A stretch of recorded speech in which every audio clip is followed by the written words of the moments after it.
네, 안녕하세요. 라라렉스입니다.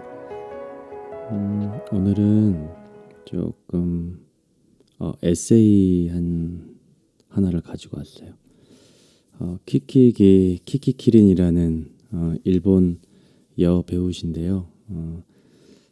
현재는 돌아가셨고 아마 사진 보면 아마 다들 아시는 분이지 않을까 싶습니다. 특히 고레에다 히로카즈 감독과 작업을 좀 많이 하셨고 눈이 약간 사시세요. 웬만한 일본 영화에는 다 많이 나오셨던 분이고 엄청 유명했던 분이신데 2018년도에 가을쯤에 생을 마감하시고 네, 그녀가 남겼던 말 중에서 여러 가지를 모아서 책으로 나왔더라고요. 그래서 저는 너무너무 좋아했던 배우라 바로 사서 봤는데 책 내용 또한 많이 인상이 깊었었습니다. 네, 그래서 근래에 다시 한번 읽게 됐는데 너무 좋더라고요. 그래서 그냥 그래서 한번 소개를 다시 해볼까 합니다. 일본 인문학 책이나 여러 가지 심리학 책이나 어떤 이론서들보다 그냥 이렇게 삶을 살아가시면서 살아내시면서 이렇게 하셨던 말들이 그냥 더 가슴에 와닿는 것 같아요. 그래서 실질적으로 저는 이런 책들을 꽤나 더 좋아하는데 좀 그냥 뭔가 젠체하지 않고 그냥 가볍게 툭 건네는 말들이 이렇게 머리에 망치 오듯이 오는 문구들이 꽤 많았었습니다. 그 중에 이 책이 너무 좋아서 다 읽어드리고 싶은데 그렇게는 못하니까 그 중에 딱 몇 군데만 읽어보도록 하겠습니다.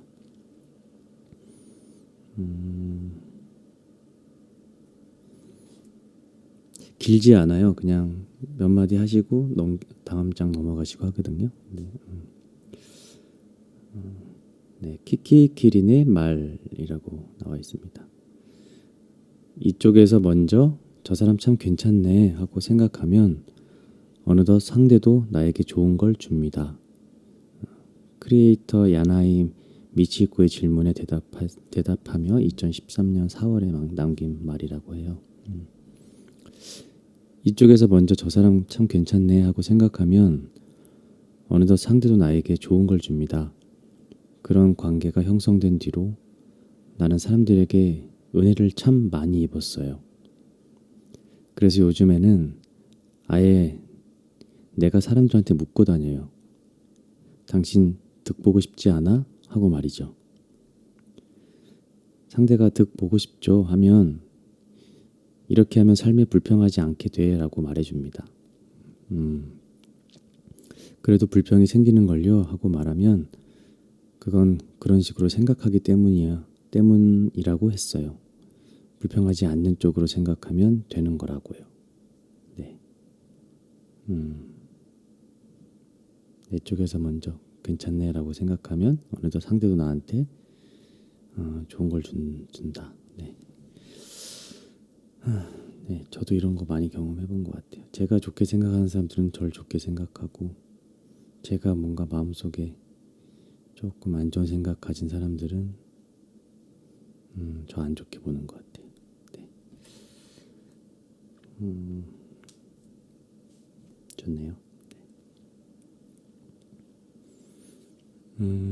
네, 다음. 사람이 뭔가를 품는 데는 한계가 있어서 그것보다 더 가지려고 해도 가질 수 없어요. 기획사도 매니저도 없는 배우 생활에 대한 질문을 받고 하신 대답이라고 해요. 2018년 7월에. 자동응답 전화기까지 있는데 그걸로도 연결이 안 되면 어쩔 수가 없는 거죠. 지금까지 어떤 배역을 다른 사람이 가져가서 아쉬웠던 적도 없고요. 오히려 제발 가져가세요. 가져가 하는 마음이에요.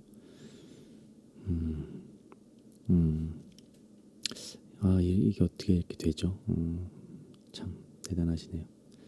사람이 뭔가를 품는 데는 한계가 있어서 그것보다 더 가지려고 해도 가질 수가 없어요. 그래서 옷이든 물건이든 딴 사람이 마음에 들어하면 줘버립니다. 다른 사람한테 주면 물건이 다시 살아나니까. 그렇지만 나는 안 받아요. 네, 네, 대단하시네요. 네. 이분은 어, 집에 자동답 전화기만 해놓고 그걸로 온 걸 자기가 들으면 이제 수긍을 하시는 거고 안 하면 또 그냥 패스하신다고 해요. 그래서 아마 좀 연륜이 드신 이후부터 그렇게 하신 것 같은데 내려놓음에 대한 깨달음이 있으셔서 그런 건 아닌가 하는 생각이 드네요. 네. 그다음에 어릴 적부터 다른 사람과 비교하는 일이 무의미함을 깨달았기 때문에 상을 받든 받지 못하든 별 느낌이 없습니다. 신문 연재 인터뷰에서 영화 도쿄타워에서 일본 아카데미상 최우수 여우주연상을 받은 것에 대해서 이렇게 말씀하셨다고 해요. 2018년도에 이분 영화를 한국 분들도 많이 알고 계신데 그 모리의 정원, 인생 후르츠, 그다음에 가장 유명했던 영화는 이게 아카데미상 받은 영화죠. 어느 가족, 그 도둑 마비키 가족이라고 이제 도둑들이 모여가지고 가족이 된 이야기. 네, 거기도 출연하셨고, 그다음에 태풍이 지나가도에도 출연하셨고,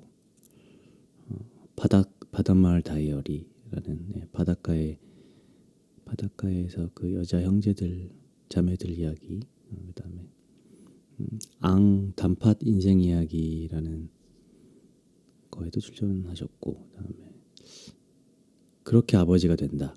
네, 거기서도 좀 출연하셨고, 되게 많은 것 같아요. 걸어도 네, 거기도 나오셨고, 그리고 진짜로 일어날지도 몰라 기적 이런 영화에도 작품 중에 특히 고레에다 히로카즈 감독이 너무 좋아하는 배우여서 매 작업마다 중요한 역할로 출연하셨던 것 같아요.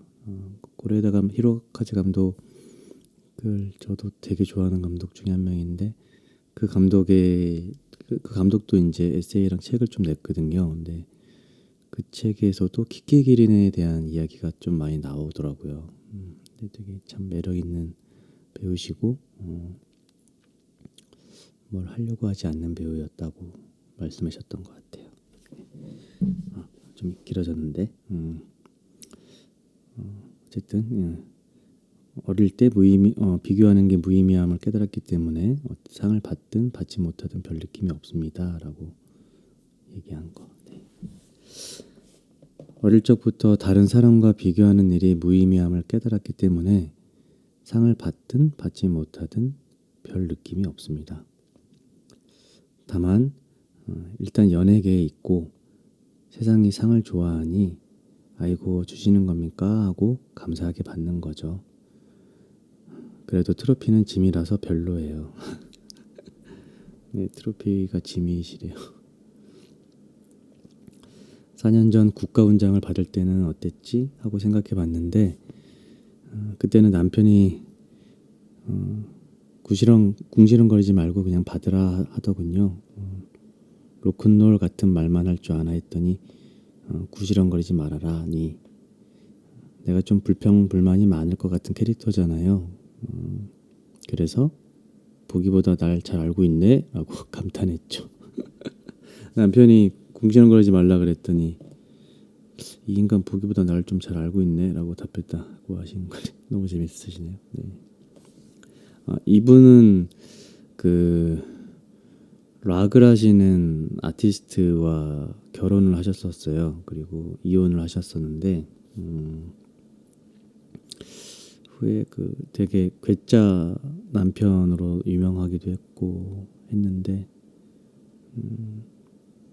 그 남편이 하도 이제 캐릭터가 강하고 하니까 사람들이 그 사람하고 사는 게 힘들지 않았냐고 물어봤다고 해요. 근데 그때 키키기린이 그 괴짜고 강한 성격의 남편 때문에 자기 자신의 괴짜 같은 괴짜고 툭툭 튀는 성격이 오히려 중심을 잡을 수 있었다고, 자기보다 더한 사람을 만났기 때문에 내가 거울처럼 그 모습을 봐서 더 중심을 잡을 수 있었다고 하면서 남들은 뭐라고 했을 만한 캐릭터에 대한 남편에 대한 캐릭터를 감사함으로 되게 받아들이시더라고요. 그래서 그 또한 되게 울림이 있었습니다.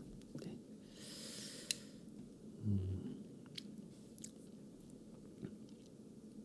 그다음에 제가 진짜 띄엄띄엄 그냥 좋았던 부분 몇 개 책갈피 해가지고 읽어드리는 거거든요. 네.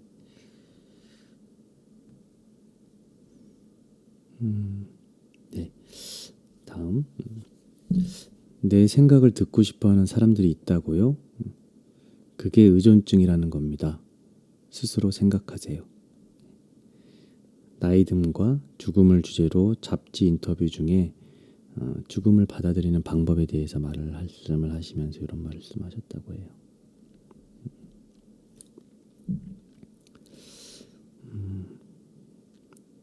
나이 듦이나 죽음 같은 주제의 인터뷰는 제의가 너무 많이 들어와서 곤란할 지경이에요. 별로 할 말도 없거든요.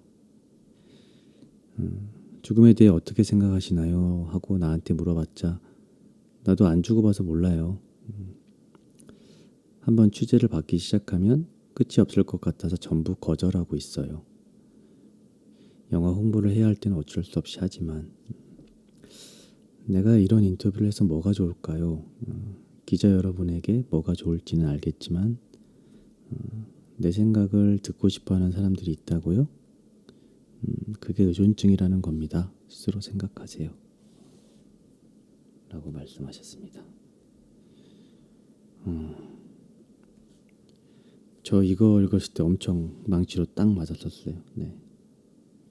저는 주로 다른 유튜버들도 많이 보고 책도 많이 읽고 그렇구나, 이런 거구나, 이런 지점도 되게 많거든요. 그러니까 다른 사람 얘기 의지도 많이 하고 먼저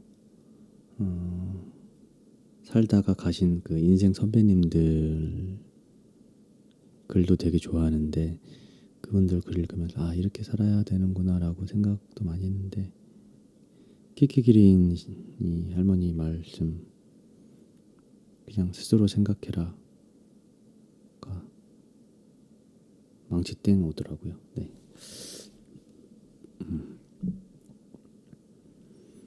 네.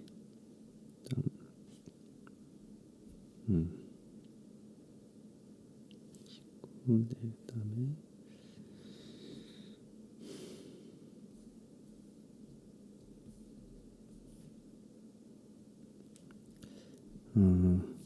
다음, 부자유를 받아들이고 그 안에서 어떻게든 하는 것, 나이를 먹는다는 건 그런 겁니다. 영화 단팥 인생 이야기 공개 시사회에서 물건을 사지 않는 생활에 대해서 말하며 이분이 물건을 잘 안 사신다고 해요. 있는 게 진짜 해져서 없어질 때까지 쓰시고 무소유를 조금 실행을 하셨나 봐요. 네. 그런 것들에 대한 답변을 하시면서 이 단팥 인생 이야기는 그 앙을 만드는 할머니 이야기거든요. 근데 거기서 인생 철학, 그 영화를 보면 거기서 인생 철학이 꽤 나옵니다. 네, 되게 재밌게 봤었던 기억이 있습니다.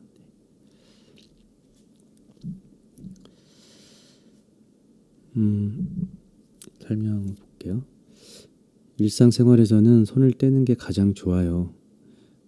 그러기 위해서 절대 물건을 늘리지 않고 잉여를 없애려고 합니다. 일단 사지 않는 거죠.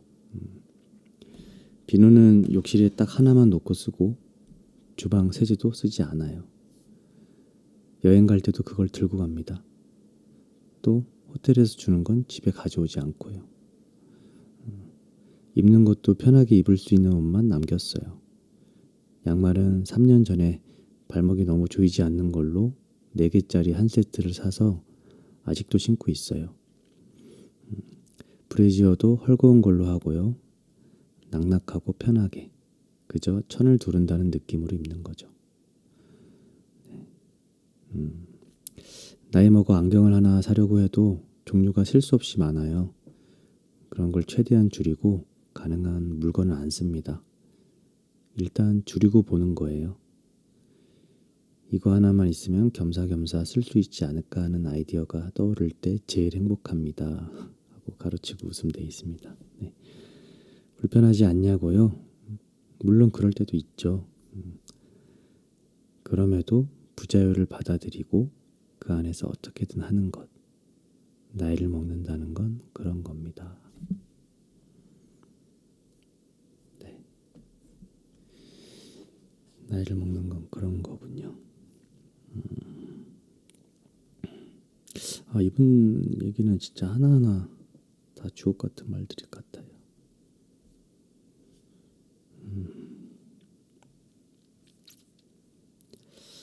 네, 좋네요. 다음에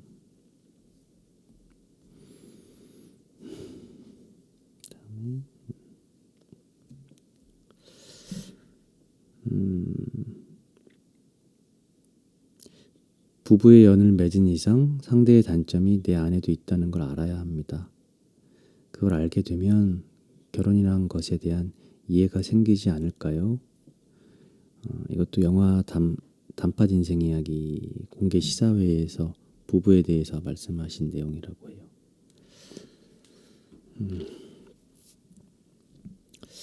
20대 무렵에 인생이 지겹게 느껴졌었어요. 앞으로 수십 년을 더 살아야 하다니 끔찍하다 하면서. 그런데 그때 만난 정말 안 맞는 남편 덕분에 중심을 잡고 살 수 있었어요. 안 맞는 남편 덕분에 중심을 잡으셨대요. 네. 저런 남편이 없었다면 아마 나는 방탕해지거나 우울에 빠져서 어떻게 됐을지도 몰라요. 남편이 있어서 지겨울 틈이 없었던 거예요. 네. 지금까지 그렇게 살아온 나날들이 무척 고맙게 느껴집니다. 다른 사람이 볼 때는 제가 남편을 만난 게 대형 사고지만 저한테는 모두 필요한 경험이었던 거죠. 남편은 좀 다르게 생각할지도 모르지만 하고 가로치고 웃음돼 있습니다. 남편이 록 뮤지션 우치다 유아라고 합니다. 네. 이어서 가면 부부의 연을 맺은 이상 상대의 단점이 내 안에도 있다는 걸 알아야 합니다.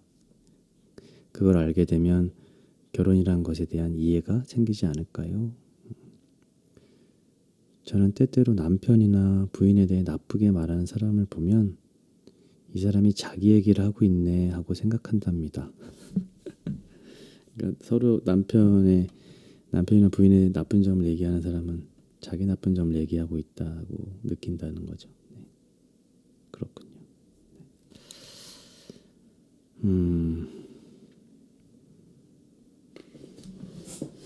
그런 것 같아요.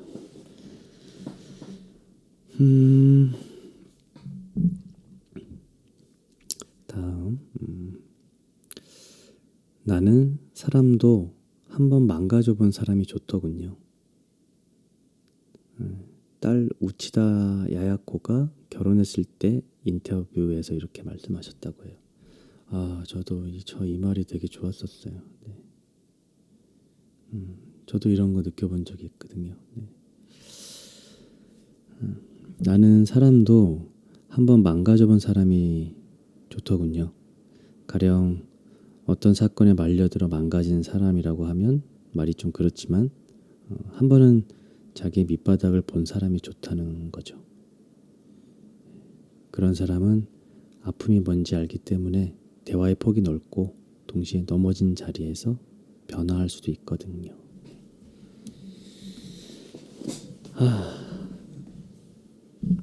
이게 참 공감이 많이 되는 말인 것 같습니다. 저도 조금 살았나 봐요. 이런 거 공감이 되는 거 보면.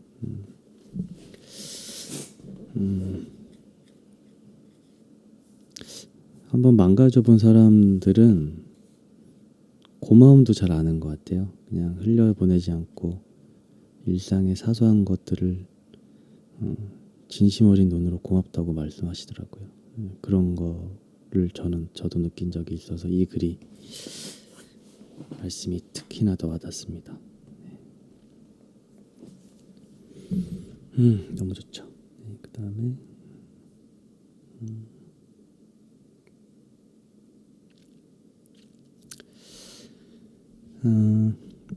다음 돈을 많이 번 사람에게는 돈을 어떻게 쓸지 책임이 뒤따를 수밖에 없죠.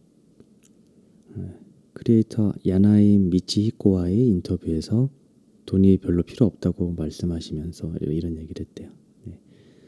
돈을 많이 번 사람에게는 돈을 어떻게 쓸지 책임이 뒤따를 수밖에 없죠. 네. 정말이지 다들 돈 쓰는 방법을 몰라요. 버는 건 수요와 공급에 따르는 것이니 어쩔 수 없다고 치더라도 사람의 값어치는 돈을 어떻게 쓰느냐에 따라 달라지는 겁니다. 이렇게 생각하시는군요. 저도 비슷합니다. 그러니 돈을 많이 번 사람에게는 돈을 어떻게 쓸지 책임이 뒤따를 수밖에 없죠. 그 책임을 어떻게 이행하느냐에 따라서 별 볼 일 없는 인생이 될 수도 또는 불평 많은 인생이 될 수도 있을 테지요. 돈은 어느 정도 벌면 즉 집 사고 차 사고 생활에 굴러갈 정도만 되면 그 뒤로는 별로 쓸 데가 없어요. 이렇게 말씀하셨습니다. 그렇군요.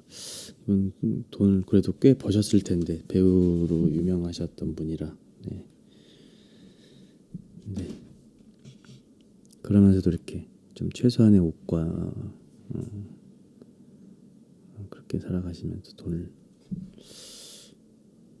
많이 벌면 돈을 어떻게 써야 되는지에 대한 책임이 따른다. 필요가 없다. 네. 그렇구나. 저는 아직 돈을 그렇게 많이 벌어보진 못해서 좀 더 벌어보고 이렇게 느껴봐야 될 것 같습니다.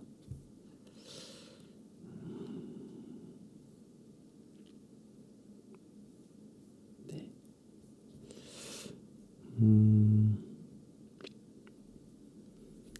다음 내 존재로서 타인과 세상을 더 즐겁게 만드는 일을 만날 수 있습니다. 그럴 기회는 꼭 찾아옵니다. 네. 여름방학이 끝나고 새학기를 맞은 아이들에게 보내는 메시지. 등교 거부를 생각하는 전국 네트워크의 기조 강연에서 말한 내용이래요. 등교 거부를 생각하는 전국 네트워크 기조 강연에서 그러니까 학교 가기 싫어하는 아이들한테 내 존재로서 타인과 세상을 더 즐겁게 만드는 일을 만날 수 있습니다. 그럴 기회는 꼭 옵니다. 네. 학교 가란 얘기는 아니네요. 네네.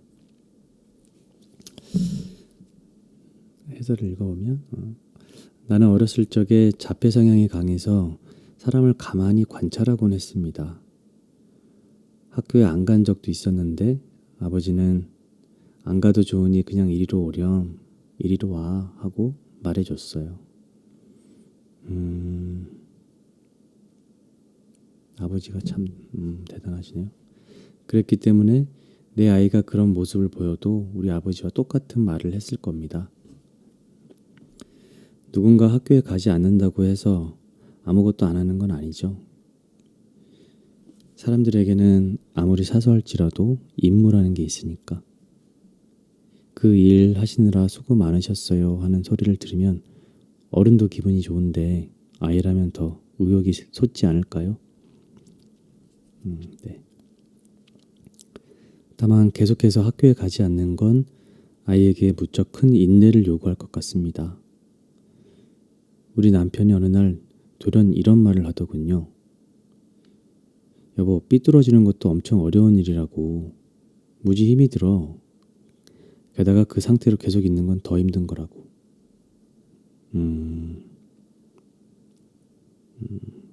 남편이 삐뚤어짐이 대명사였던 락스타였는데 네, 이런 말씀하셨다고 해요. 어떤 면에서 등교 거부도 그런 게 아닌가 싶어요. 학교에 안 가도 내 존재로서 타인과 세상을 더 즐겁게 만드는 일을 만날 수 있습니다. 그럴 기회는 꼭 찾아옵니다.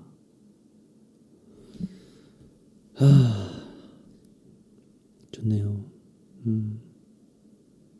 자, 이 정도 마인드 컨트롤이 되는, 보통 학교 안 가면 불안하잖아요. 근데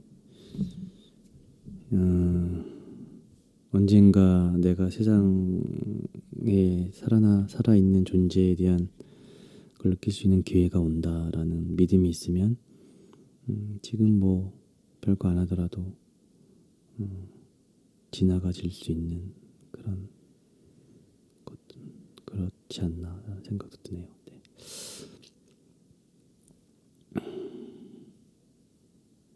네.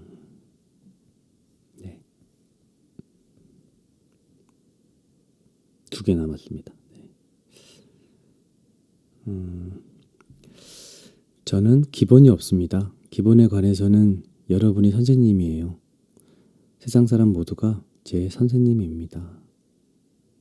기타오지 로산진을 다룬 텔레비전 방송에 출연해서 독하게 좋은 점과 그렇지 못한 점은 무엇인가 라는 물음에 이렇게 답하셨다고 해요. 네. 독학으로 연기 공부할 때는 세상에 사람이 이렇게 많으니 이처럼 다양한 사람의 이미지를 떠올려 보는 게 가장 좋습니다. 로산지는 기본을 확실하게 닦은 사람이에요. 정각을 새기는 것 하나 우연에 의지하는 법이 없죠. 태도가 되어 있었으니 뭐든지 배울 수 있지 않았을까요? 반면에 저는 기본이 없습니다. 기본에 관해서는 여러분들이 선생님이세요. 세상 사람 모두가 제 선생님입니다. 와, 네. 독학으로 연기 공부를 하셨나 봐요. 그러니까 그래서 기본적으로 자기 마음에는 자기는 기본이 없는 사람이다. 그러니까 만나는 사람 모두가 자기한테 어떤 가르침을 주고 선생님이다.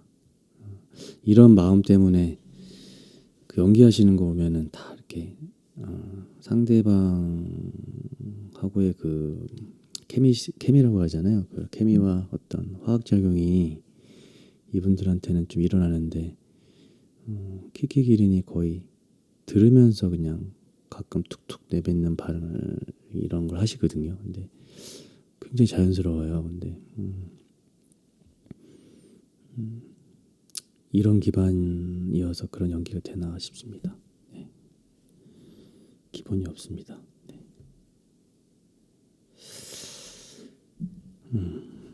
기본이 없어야 되나? 기본이 없어야 되나 생각이 드네요. 저도 뭐 기본이 없으니까.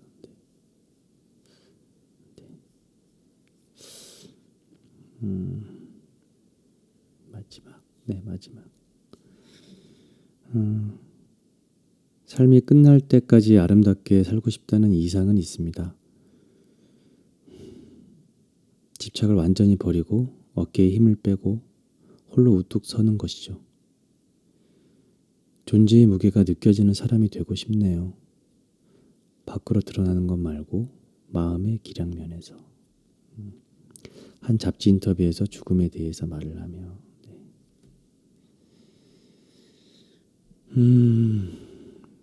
암으로 돌아가셨거든요. 나중에는 이제 암으로 돌아가실 걸 알고 나니까 또 마음이 준비하는 게 더 마음 편하셨다고 말씀도 하셨었는데 네. 이런 얘기를 하셨네요. 해설을 읽어보면 앞으로는 딸과 함께 살 겁니다. 돌보지는 않고 도움은 받을 겁니다. 네. 딸을 돌보진 않고 딸한테 도움만 받겠대요. 네, 받으시겠대요. 나만 생각하면 혼자인 게 오히려 편해요. 그래도 같이 살아야 딸이나 사위, 손자들이 내 죽음을 실감할 수 있죠. 계속 떨어져서 살면 그런 걸 잘 느낄 수가 없어요. 사람은 죽는다라는 걸 명확하게 알아야 제대로 살 수 있다고 봐요. 삶이 끝날 때까지 아름답게 살고 싶다는 이상은 있습니다. 집착을 완전히 버리고 어깨에 힘을 빼고 홀로 우뚝 서는 것이죠. 존재의 무게가 느껴지는 사람이 되고 싶네요. 존재의 무게가 느껴지는 사람이 되고 싶네요. 밖으로 드러나는 것 말고 마음의 기량면에서.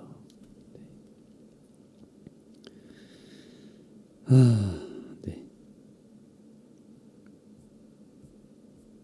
여기까지 읽도록 하겠습니다. 이 책 진짜 처음부터 끝까지 너무나 좋은 책이어서 이 배우분 혹시 좋아하시는 분들이라면 꼭 사서 소장하셔도 되게 좋을 만한 책이라고는 생각됩니다. 그냥 아침에 문득 그냥 한 페이지 딱 읽고 출근하셔도 좋을 것 같고 근데 그 하나하나 되게 짧은 뭐 2줄에서 한 10줄 사이의 글들인데 글은 짧은데 이 무게감은 엄청납니다. 네, 그래서 못 읽어드리는 것도 많지만 전 읽을 때마다 페이지 넘길 때마다 이렇게 아까워서 계속 못 봤던 책이에요. 네, 다 언제 다 읽기 아깝다 이런 느낌을 받았던 책인 것 같아요. 오늘 여기까지 읽도록 하겠습니다. 감사합니다.